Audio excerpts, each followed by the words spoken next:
Hello అండి, అందరికీ నమస్కారం. ఈరోజు ఈ వీడియోలో మార్నింగ్ నుంచి మధ్యాహ్నం వరకు నా పనులు అనేవి చూపిస్తున్నానండి. మార్నింగ్ 6 వరకు పూజ కంప్లీట్ అయిపోయిందండి. ఆ తర్వాత బయట వాతావరణాన్ని చూస్తే చాలా బాగుంది. అలా కొద్దిసేపు వాతావరణం చూసిన తర్వాత లోపలికి వచ్చిన తర్వాత పని అనేది స్టార్ట్ చేస్తున్నానండి.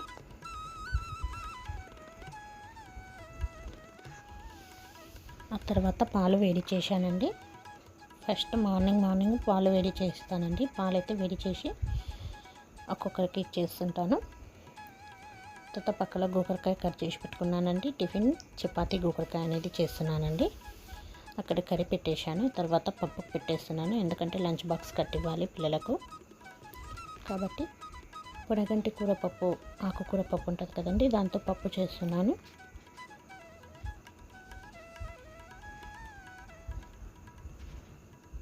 ఫస్ట్ పప్పు కడుక్కున్న తర్వాత పొడగంటి ఆకుకూర అనేది కూడా కడిగి పెట్టేసుకున్నాను. అది అందులో వేసిన తర్వాత ఒక 2-3 పచ్చిమిర్చి, ఒక ఉల్లిగడ్డ చిన్న సైజుది, ఒక 4 టమాటాలు వేసిన తర్వాత కొద్దిగా పసుపు, కారపొడి వేసుకున్నానండి. తగినన్ని వాటర్ పోసుకొని కొద్దిగా ఆయిల్ వేసుకుంటాను. ఆ తర్వాత లిడ్ పెట్టేసి స్టవ్ పైన పెట్టేస్తాను.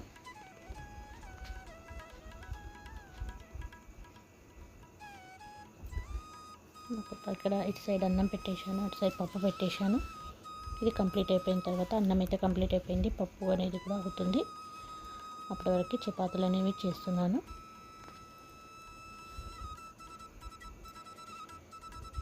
కర్రీ అయితే కంప్లీట్ అయిపోయిందండి.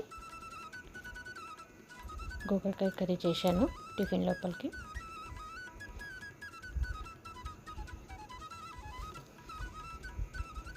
ఇలా మనం మార్నింగ్ లేవడం వల్ల పనులు అనేవి ఒక్కొక్కటిగా చేస్తూ వెళ్తుంటే పనులు అనేవి తొందరగా కంప్లీట్ అయిపోతుంటాయి.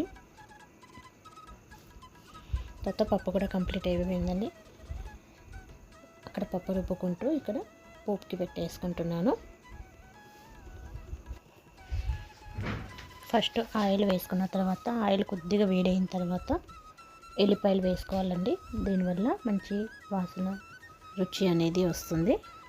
ఆ తర్వాత ఆవాలు, జీలకర్ర 2 వేసి అవి కొద్దిగా కలర్ చేంజ్ అయిన తర్వాత కరివేపాకు వేయాలి. ఆ తర్వాత మనం ఇక్కడ పప్పు రుబ్బుకొని ఉంటాం కదండి, అందులో వేసేయాలి.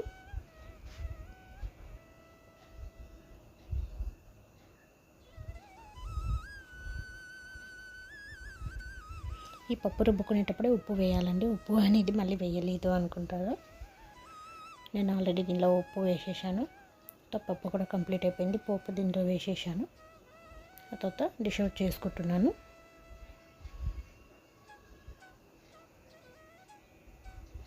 పప్పు అనేది కంప్లీట్ అయిపోయింది. బాబుకి కూడా లంచ్ బాక్స్ అనేది పెట్టేశాను. ఆ తర్వాత బాబు స్కూల్ వెళ్ళిన తర్వాత 9 o'clock ఆ టైంలో ఇడ్లీకి మినపప్పు అనేది నానబెట్టుకోవాలి. కాబట్టి ఇడ్లీ అనేది 2 గ్లాసులు తీసుకుంటున్నాను, ఇడ్లీ రవ్వ. వీటిని అయితే ఇప్పుడు ఏం కడిగి పెట్టుకోనండి. ఈవినింగ్ పప్పు రుబ్బుతాను అని ఒక 1 hour ముందు దాన్ని నానబెట్టుకుంటాను కడిగి. అంతవరకు పప్పు బాగా నానిపోతుంది కదండి. 6 hours అలా నానబెడతాను. ఇప్పుడు 2 గ్లాసుల రవ్వకు 1 గ్లాసు మినపప్పు తీసుకున్నాను. అంటే గ్లాస్ కన్నా కొద్దిగా తక్కువనే తీసుకున్నాను అనుకోండి. అలా వాటిని శుభ్రంగా కడిగి నీళ్ళు పోసి పెట్టుకుంటాను. ఇడ్లీ రవ్వ అనేది ఈవినింగ్ నానబెట్టుకుంటాను. ఆ తర్వాత నేను టిఫిన్ చేసి టీ పెట్టుకున్నానండి. 9 వరకు అయితే నా పనులు అనేటివి అయితే కంప్లీట్ అయిపోయినాయి. 9-10 లోపల పనులు అనేటివి కంప్లీట్ అయిపోయినాయి. ఓకే అండి, థ్యాంక్ యూ. మరొక వీడియోతో మళ్ళీ కలుస్తాను.